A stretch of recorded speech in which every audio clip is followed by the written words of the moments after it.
شيء بعده.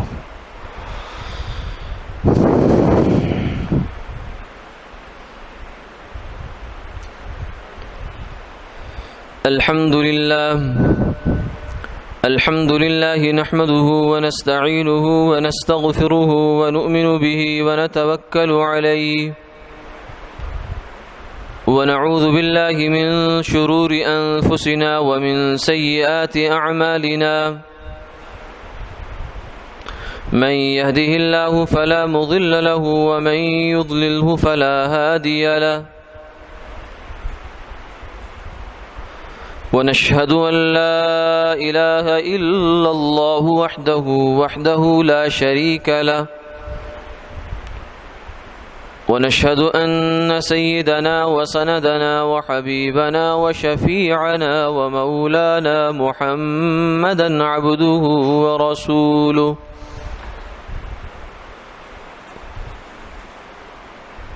أما بعد فقد قال الله تبارك وتعالى الذين آتيناهم الكتاب يعرفونه كما يعرفون أبناءهم وإن فريقا منهم ليكتمون الحق وهم يعلمون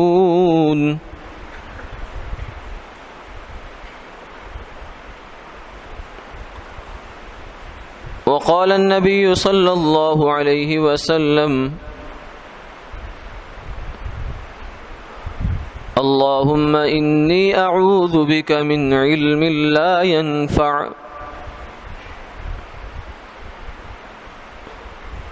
وقال النبي صلى الله عليه وسلم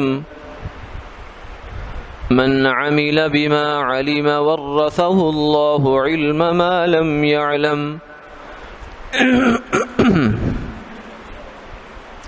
صدق الله العظيم وصدق رسوله النبي الكريم ونحن على ذلك لمن الشاهدين والشاكرين والحمد لله رب العالمين.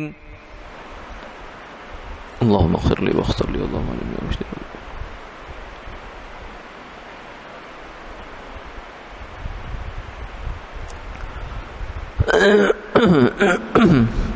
محترم و مکرم حاضرین و سامعین،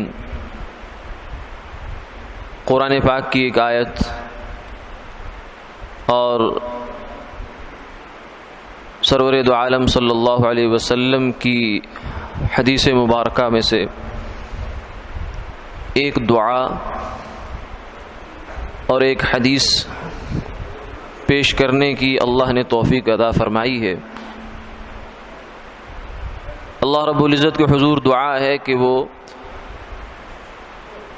اس آیت اور اس دعائے نبوی اور اس حدیث مبارکہ کا جو منشا اور پیغام ہے وہ ہمیں سمجھنے کی توفیق عطا فرمائے اور پھر اس پر عمل پیرا ہونے کی توفیق عطا فرمائے۔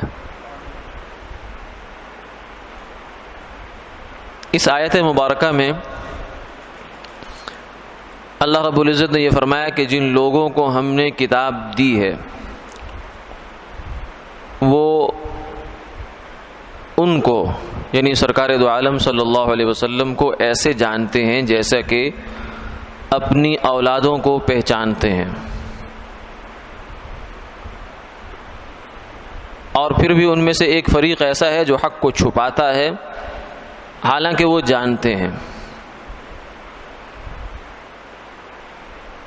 اور جناب نبی پاک صلی اللہ علیہ وسلم نے یہ فرمایا کہ جو بندہ اپنے علم پر عمل کرتا ہے، جو کچھ اسے معلوم ہے اس پر اس نے عمل کر لیا، اللہ اسے ان چیزوں کا بھی علم عطا فرما دیتے ہیں جو اسے معلوم نہیں ہے۔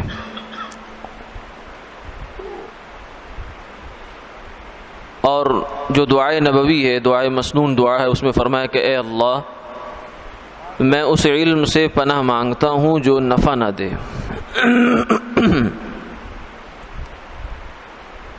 اس آیت مبارکہ میں، اس حدیث مبارکہ میں اور اس دعائے نبوی میں ایک نقطہ ہے جو ہمارے لیے قابل غور ہے. وہ نقطہ یہ ہے کہ محض علم کافی نہیں ہے. محض علم کافی نہیں ہے جب کہ اس علم کے تقاضے پر عمل نہ کیا جائے.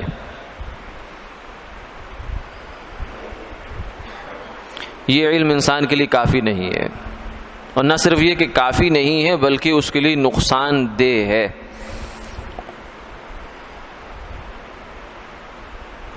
آج اس زمانے میں علم کا، تعلیم کا، حصول علم کا بہت چرچا ہے، بہت شور ہے. تعلیم حاصل کرنی ہے بچوں کو اسکول میں.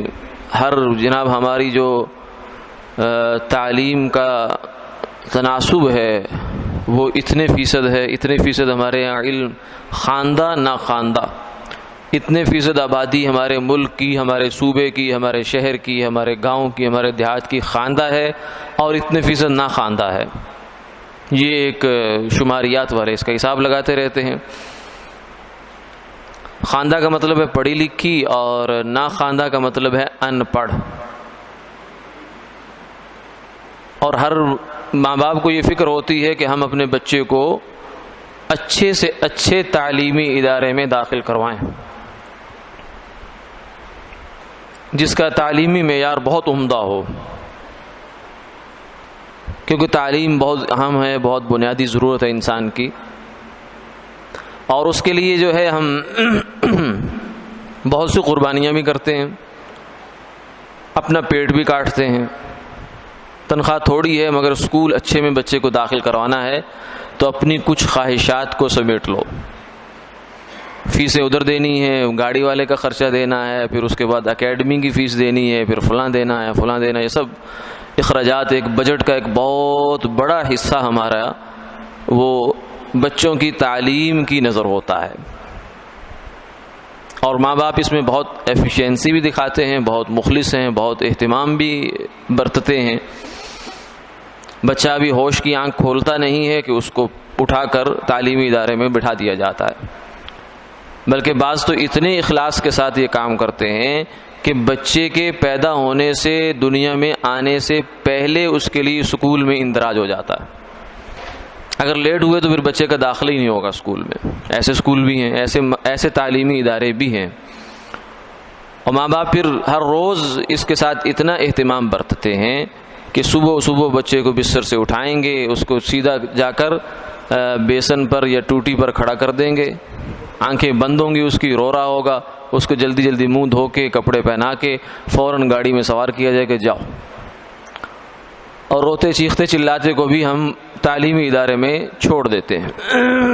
یہ اس وقت ہماری تعلیم کے ساتھ سنجیدہ ایک فکر ہے اور طرز عمل ہے. تو تعلیم کوئی شک نہیں کہ اہم بات ہے، اہم چیز ہے، ہونی چاہیے.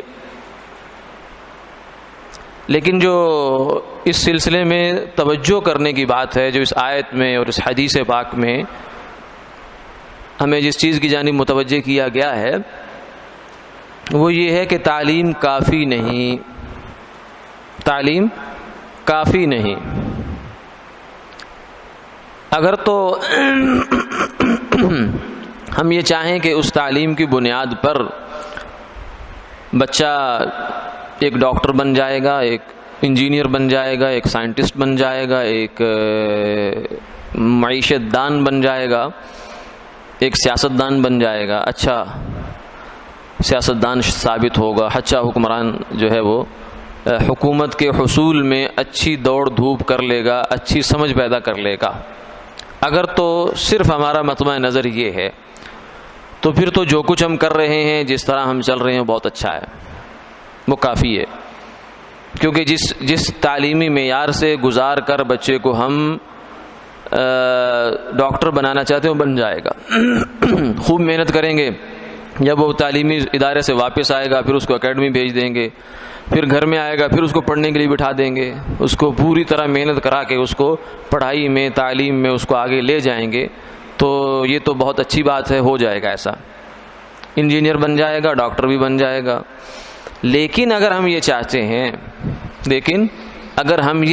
ہیں اور یقیناً چاہتے ہیں، اور نہیں چاہتے تو ہمیں چاہنا چاہیے، اگر ہماری اس جانب توجہ نہیں تو توجہ ہونی چاہیے، اگر ہم یہ چاہتے ہیں کہ ہمارا بچہ ایک اچھا انسان بن جائے، ایک اچھا مسلمان بن جائے، صحیح معنوں میں مسلمان بن جائے، تو پھر یہ تعلیم کافی نہیں ہے، یہ تعلیم کافی نہیں ہے، یہ تعلیم کیا بلکہ کوئی تعلیم بھی کافی نہیں ہے، کیونکہ قرآن پاک کی آیت یہ بتاتی ہے اور حضور کی حدیث یہ بتاتی ہے کہ تعلیم کا میدان، تعلیم کا راستہ کچھ اور ہوتا ہے، اور جو اچھا انسان بناتا ہے، تعلیم آپ کو عالم بنا دے گی، تعلیم آپ کو ڈاکٹر بنا دے گی، تعلیم آپ کو انجینئر بنا دے گی، تعلیم آپ کو معیشت دان بنا دے گی، اور تعلیم آپ کو سیاست دان بنا دے گی، لیکن اچھا انسان اور اچھا مسلمان بنانے کے لیے تعلیم کافی نہیں، اس کا الگ پروسیس ہے،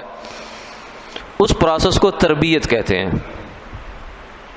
اس پروسیس کو تربیت کہتے ہیں، اس پروسیس کو تہذیب کہتے ہیں، کہ اس بچے کو، اس انسان کو انسانیت سکھائی جائے، اس کو اسلامیت سکھائی جائے، اس کو انسان بنایا جائے۔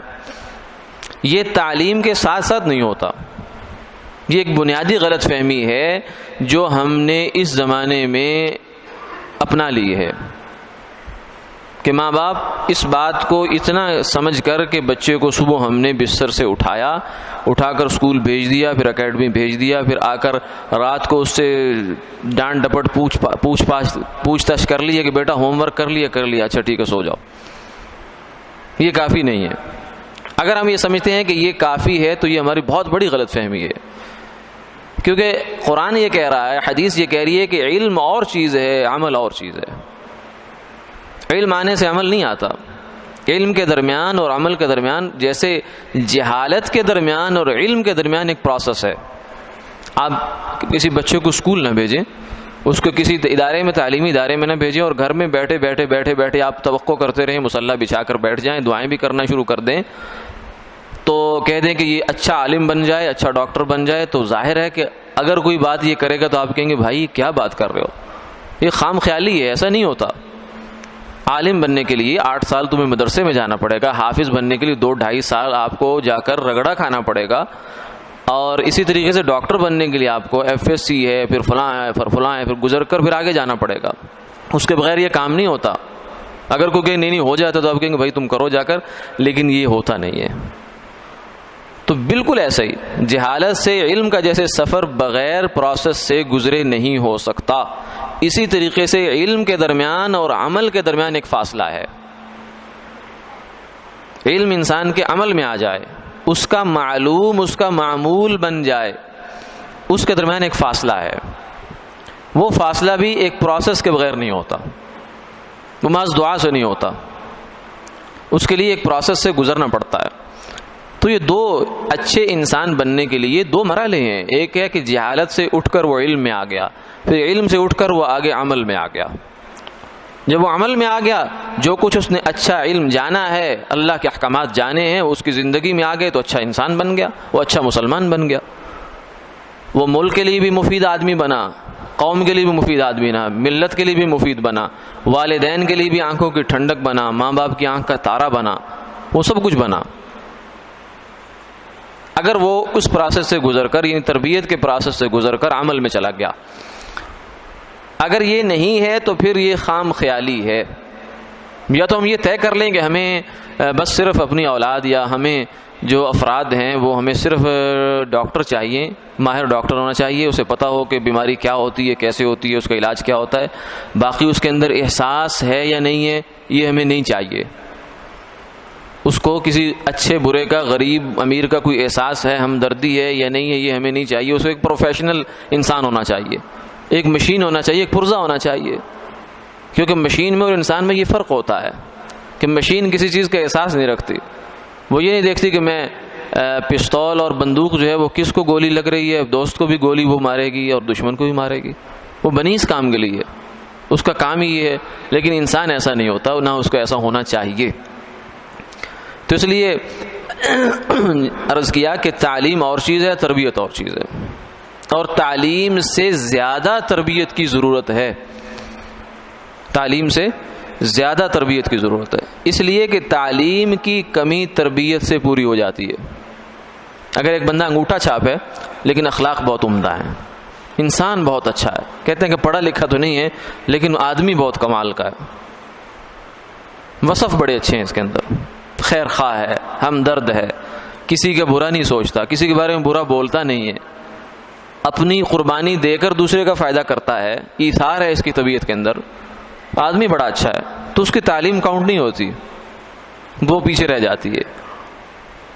لیکن اگر تعلیم اس کی بہت اچھی ہے، بہت اچھا ڈاکٹر، بہت اچھا انجینئر، بہت اچھا خطیب ہے، بہت اچھا عالم ہے، بہت اچھا حافظ ہے، یعنی حفظ کی لائن میں بڑا ایکسپرٹ ہے، وہ علم کی لائن میں بڑا ایکسپرٹ ہے، لیکن جب آپ اس کے ساتھ بیٹھیں گے تو ایسی بات کرے گا کہ آپ کے تن بدن میں آگ لگا دے گا، تو کس کام کا یہ علم ہے؟ یہ کسی کام کا نہیں ہے۔ جو علم اس کے عمل میں نہیں آیا، جو چیز اس کے عمل میں نہیں آئی، ڈاکٹر کو پہلا سبق اگر یونیورسٹی میں اس کے میڈیکل کالج میں یہ دیا گیا تھا کہ بیٹا تم مسیحا بننے جا رہے ہو، مسیحا کون ہوتا ہے؟ عیسیٰ علیہ السلام کا وارث، مسیحا ہی کہتے ہیں اس کو۔ اگر اس کے اندر احساس پیدا نہیں ہوا، یہ چیز اس کے عمل میں نہیں آئی، تو اس کا کوئی فائدہ نہیں ہے۔ اس کی مہارت اپنی جگہ ہے لیکن وہ ایک اچھا انسان نہیں ہے، کوئی آدمی اس کو اچھے لفظوں میں کبھی یاد نہیں کرے گا، کوئی اس کے لیے دعا کون مانگے گا؟ دعا مانگنا تو دور کی بات ہے، کوئی اس کا ذکر خیر بھی نہیں کرے گا۔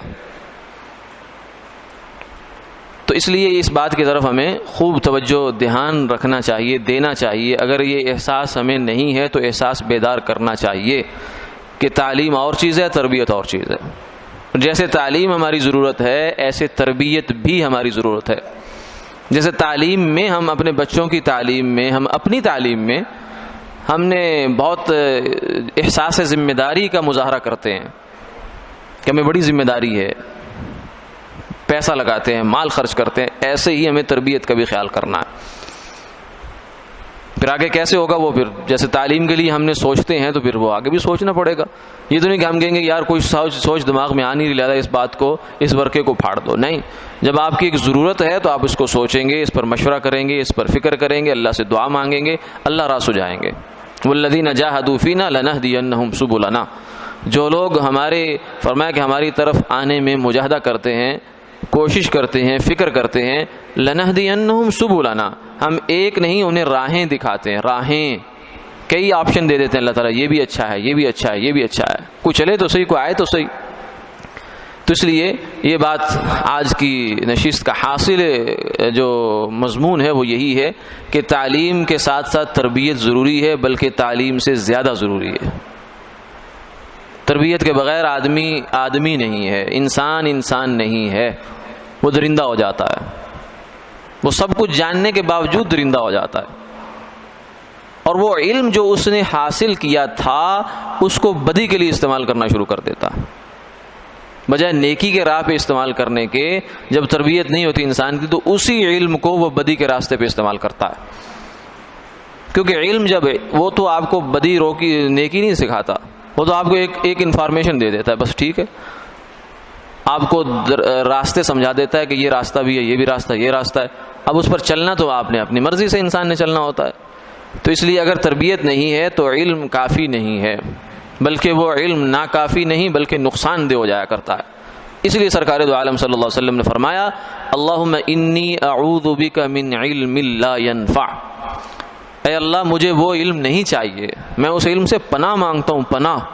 آج ہم یہ سمجھتے ہیں نا کہ انفارمیشن بڑی اچھی چیز ہوتی ہے، جنرل نالج بہت اچھی چیز ہے، محض علم برائے علم مطلوب نہیں ہے شریعت کو، اللہ کوئی مطلوب نہیں ہے۔ فرمایا کہ اے اللہ میں اس علم سے پناہ مانگتا ہوں جس علم سے نفع نہ ہو بلکہ نقصان ہو جائے الٹا انسان کا، اس علم سے پناہ مانگتا ہوں۔ تو اس لیے اس بات کو ہمیں سامنے رکھنا چاہیے اور اس کے لیے سنجیدہ فکر کرنی چاہیے کہ ہماری تربیت کیا ہے۔ ہمارے جو بزرگ پرانے حضرات ہوا کرتے تھے، یہ جو موجودہ ہمارے ہاں تعلیم کا نظام آیا ہے اس سے پہلے کی جو باتیں ہیں، تو وہ لوگ تعلیم سے زیادہ تربیت پر خیال کرتے تھے. استاد کو اس بات کی فکر تو ہوتی تھی کہ اس طالب علم کو سبق یاد ہوا کہ نہیں ہوا، لیکن اسے اس بات کی فکر بھی ہوتی تھی کہ اس نے نماز پڑھی کہ نہیں پڑھی، یہ سچ بولتا ہے کہ نہیں بولتا، یہ بڑوں کا ادب کرتا ہے یا نہیں کرتا، یہ ماں باپ کا فرما بردار ہے یا نہیں ہے، باغی تو نہیں ہے کہیں. اسے اس بات کی فکر ہوتی تھی. لیکن اب جو ہمارا تعلیمی سسٹم ہے اس میں یہ بات نہیں ہے. اور لیکن ماں باپ نے یہ کام کیا ہے کہ دو ذمہ داریاں تھیں ان کی. ایک ذمہ داری تھی بچے کو اچھی تعلیم دلوانا، ایک ذمہ داری تھی بچے کو اچھا انسان بنانا، تربیت دلوانا. پہلے تو یہ کام معاشرہ خود کیا کرتا تھا. ماں باپ بچے کی اچھی تربیت کیا کرتے تھے، مکتب بھیجا، کسی اللہ والے کی مجلس میں بھیجا، کسی دینی ماحول میں جوڑا اس کو، جس سے وہ انسان بن جاتا تھا.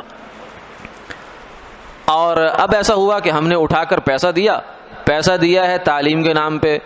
ماں باپ یہ سمجھ رہے ہیں کہ اس تعلیم کے اندر ہمارے بچے کو تربیت بھی مل رہی ہے. یہ بہت بڑی غلط فہمی ہے. اسکول نے آپ کے بچے کی تربیت کی کوئی ذمہ داری نہیں لی. لکھنے کو لکھ دیں گے تعلیم و تربیت کا منفرد ادارہ، لیکن ان سے پوچھے تو تربیت ہوتی کیا ہے بھائی، تربیت میں آپ کیا کرتے ہیں، آپ کا کیا یہاں نظام ہے تربیت کا.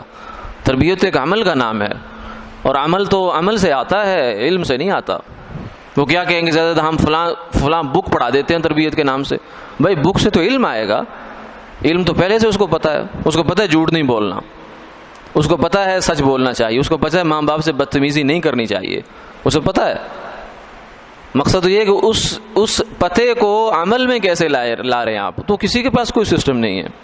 وہ زیادہ سے زیادہ وہ یہی کہیں گے ہم آپ کے بچے کی تعلیم کے مارکس کے ذمہ دار ہیں، اچھے مارکس آ جائیں گے، امتحان میں اچھے نمبر آ جائیں گے، گارنٹی ہے ہماری طرف سے. زیادہ گارنٹی ہے تو ہم آپ کو فیس واپس کر دیں گے اگر بچے کے اچھے نمبر نہیں آئے. وہ اس کی ذمہ داری لیتے ہیں. تربیت کی ذمہ داری اسکول نہیں لیتا، تعلیمی ادارے ہمارے نہیں لیتے تربیت کی ذمہ داری. اور ماں باپ سبکدوش ہو گئے، وہ بے فکر ہو گئے. صبح بچے کو بستر سے اٹھایا، رات بچے کو بستر میں ڈال دیا، سو گیا. اس کے بعد وہ سارا اس ہمارے تعلیمی سسٹم کے حوالے ہے بچہ، اور اس میں تربیت ہے نہیں. تو نتیجتاً انسان کیسا پیدا ہوگا. تو جو آیت میں نے عرض کی شروع میں، اس میں اللہ تعالیٰ نے یہودیوں کے بارے میں، یہود کے علماء کے بارے میں یہ بات بتائی ہے کہ انہیں سرکار دو عالم صلی اللہ علیہ وسلم کے نبی آخر الزماں ہونے کا فرمایا اتنا یقین تھا، اتنی پہچان تھی جتنا انسان کو اپنے گھر کی اولاد کی پہچان ہوتی ہے، اپنی اولاد کی سگی. آدمی خوب پہچانتا ہے اس کو پتہ ہے یہ میرا بیٹا ہے. کبھی آدمی بھول نہیں جاتا کہ پتہ نہیں میرا بیٹا ہے کہ نہیں ہے. کبھی ہوا کبھی ایسا نہیں ہوتا. اپنی اولاد کو اپنی پہچان کی طرح آدمی پہچانتا ہے. تو فرمایا یہودیوں کو یہ پہچان تھی، لیکن اس کے باوجود مسلمان نہیں ہوئے. علم تو موجود تھا لیکن اس علم پر عمل نہیں ہو پایا. وہ علم عمل میں نہیں بدل سکا. اس علم کے درمیان اور عمل کے درمیان جو فاصلہ تھا وہ یہود طے نہیں کر پائے. اس لیے فرمایا مثل الذین حملوا التوراة ثم لم يحملوها كمثل الحمار يحمل اسفارا، کہ جن لوگوں کو اللہ نے تورات دی ہے، جن لوگوں کو تورات کا ذمہ دار بنایا گیا، تورات کا علم جن کو دیا گیا، پھر انہوں نے اس کے تقاضے پر عمل نہیں کیا. تورات تو چاہتی تھی کہ جب موسیٰ علیہ السلام ہے تو ان کی شریعت ہے، عیسیٰ علیہ السلام آئے تو ان کا کلمہ پڑھو، جب نبی آخر الزمان صلی اللہ علیہ وسلم دنیا میں تشریف لائے تو اب کلمہ ان کا چلے گا. تورات تو یہ کہہ رہی تھی، انجیل بھی یہ کہہ رہی تھی، لیکن انہوں نے اس کے تقاضے پر عمل نہیں کیا. جو جانا اسے مانا نہیں، اسے اپنے عمل میں نہیں لائے. تو فرمایا کہ یہ تو گدھے ہیں، گدھے. ان کو علماء کیوں کہہ رہے ہو؟ ان کو احبار نہ کہو، بلکہ ان کو کیا کہو؟ گدھے ہیں جن پر کتابیں لاد دی گئی ہیں. گدھے کی پشت پر اگر کتابیں لاد دی جائیں تو اس سے وہ عالم تو نہیں ہو جاتا. یعنی جس علم پر انسان کا عمل نہیں ہے وہ ایسے ہے جیسے انسان کی پشت پر کتابیں لاد دی جائیں، گدھے کی پشت پر کتابیں لاد دی جائیں. تو کتابیں اٹھانے سے وہ عالم تو نہیں ہوتا.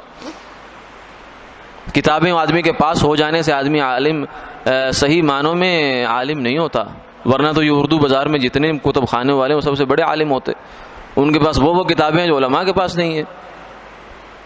بیروت میں کتابیں چھاپنے والے، عربی کتابیں چھاپنے عیسائی ہیں، بہت سارے ادارے ایسے ہیں. تو وہ علماء تو نہیں ہیں. کتابیں ہونے سے عالم نہیں ہوتا، معلومات زیادہ ہونے سے انسان عالم نہیں ہوتا صحیح معنوں میں. صحیح معنوں میں عالم تب ہوتا ہے جب اس کا علم عمل میں کنورٹ ہو جاتا ہے، علم عمل میں بدل جاتا ہے. اور علم عمل میں بدلتا ہے تربیت سے. تربیت کیا ہوتی ہے؟ تزکیہ نفس ہوتا ہے. تربیت تزکیہ نفس ہوتا ہے. سرکار دو عالم صلی اللہ علیہ وسلم کی جہاں اللہ تعالیٰ نے فرض منصبی گنوائے ہیں قرآن پاک میں، لقد من اللہ علی المؤمنین اذ بعث فیہم رسولا من انفسہم یتلو علیہم آیاتہ. آپ صلی اللہ علیہ وسلم کے فرائض گنوائے، فرمایا کہ اللہ نے احسان کیا ہے مسلمانوں پر کہ اپنا رسول بھیجا ہے ان کے اندر، خاص رسول. اور اس کا کام کیا ہے، وہ کیسے کام کر رہے ہیں؟ یتلو علیہم آیاتی، وہ قرآن پاک کی تلاوت کرتے ہیں، قرآن پاک پڑھاتے ہیں، پڑھتے ہیں. تو محض قرآن پاک پڑھنا پڑھانا یہ مقاصد نبوت کی تکمیل نہیں ہے. اور اس کے بعد آگے کیا ہے؟ وَيُزَكِّيهِمْ، اور وہ ان صحابہ کا اور جو لوگ ان کے ہاتھ پر ایمان لاتے ہیں ان کا تزکیہ کرتے ہیں. تزکیہ کا مطلب کیا ہوتا ہے؟ پاک کرنا، پاک کرنا. تو انسان کے علم کے اور عمل کے درمیان خواہشات کا ایک پہاڑ ہوتا ہے، غفلت کا ایک پہاڑ ہوتا ہے، نفس کی صورت میں ایک رکاوٹ ہوتی ہے. نفس وہ ایک دریا ہوتا ہے، خلیج ہوتی ہے ایک. جب تک اس کو انسان نہیں پاٹتا اس وقت تک علم عمل نہیں بنتا. ہم جانتے ہیں، اس لیے لوگ کہتے ہیں نا ہمارا آج کل ہمارا امت مسلمہ کا جو ہے وہ سب سے بڑا مسئلہ جہالت ہے، ہماری ناخواندگی ہے، ہماری شرع خواندگی اتنی ہے، اتنی ہونی چاہیے، اتنا ریٹ ہے، اتنا ہونا چاہیے. نہیں، یہ بات صحیح نہیں ہے. ہمارا مسئلہ ناخواندگی نہیں ہے، ہمارا مسئلہ جہالت نہیں ہے، ہمارا مسئلہ غفلت ہے. ہمارا مسئلہ خواہشات نفس کے پیچھے چلنا ہے. آپ انصاف سے بتائیے کہ نمازی کتنے ہیں؟ 5% لوگ نماز پڑھتے ہیں 5 وقت کی اہتمام کے ساتھ مسلمانوں میں سے. تو باقی جو 95% مثلا شہروں کی لگا لیں آپ لوگ، کیا انہیں پتہ نہیں ہے 5 وقت نماز فرض ہے؟ پتہ ہے. اور یہ بھی پتہ ہے کہ نماز پڑھنے پر انعام بھی ملتے ہیں، رزق میں برکت بھی ہو جاتی ہے، یہ بھی ہو جاتا ہے، وہ بھی ہو جاتا ہے. نہ پڑھنے پر عذاب قبر بھی ہوگا، سانپ بھی آ کے ڈسے گا. یہ سب باتیں معلوم ہیں، علم تو موجود ہے. جتنے لوگ بازار میں ہیں جو 2 نمبری کرتے ہیں، ملاوٹ کر رہے ہیں، کیا انہیں پتہ نہیں ہے کہ ملاوٹ جو ہے وہ بڑا سخت گناہ ہے؟ جو جھوٹ بول کے تاجر اپنا سودا بیچ رہا ہے اسے معلوم نہیں ہے؟ معلوم ہے. جو رشوت لے رہا ہے اسے کبھی کہتا ہے بسم اللہ کراؤ، کبھی کہتا ہے مٹھائی لاؤ، کبھی کچھ کہتا ہے، اسے معلوم ہے رشوت کھا رہا ہوں میں، یہ ناجائز کام کر رہا ہوں. لیکن یہ معلوم اس کا معمول کیوں نہیں بن رہا؟ یہ علم اس کے عمل میں کیوں نہیں آ رہا؟ عمل میں اس لیے نہیں آ رہا کہ وہ خواہشات نفس کے پیچھے لگا ہوا ہے. وہ کہتا ہے یہ دیکھی جائے گی. ابھی ٹھنڈے گرم بستر سے نکلنے کی جو ہے ہمت نہیں ہے میرے اندر ہمت نہیں ہے. یہ ہمت تب پیدا ہوگی جب نفس کا سر کچلا جائے گا، تزکیہ نفس ہوگا. تو یہ تزکیہ نفس ہی تربیت ہوتی ہے.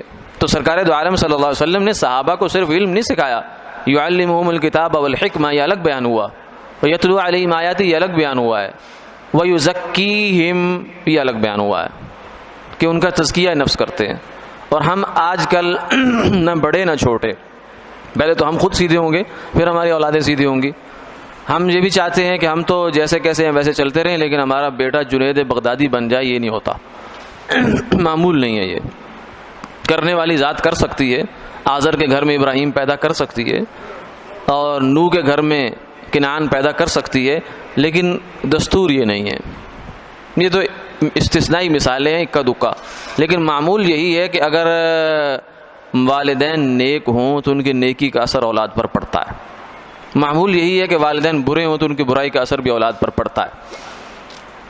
ماں باپ اگر حلال کما کے لائیں، حلال طریقے سے کھلائیں، ماں گھر میں جو ہے وہ باوضو ہو کر طہارت کے ساتھ کھانا بنائے اور زبان کی پاکیزگی رکھے، اس میں غیبت نہ رکھے، اس میں گالی طعن تشنی یہ چیزیں نہ لائے، تو اس کا اثر ہوگا. اور اگر یہ چیزیں ہوں گی تو اس کا بھی اثر ہوگا. باپ نے جیسی کمائی باہر سے لے کر آیا ہے اس کا بھی اثر ہوگا اولاد پر.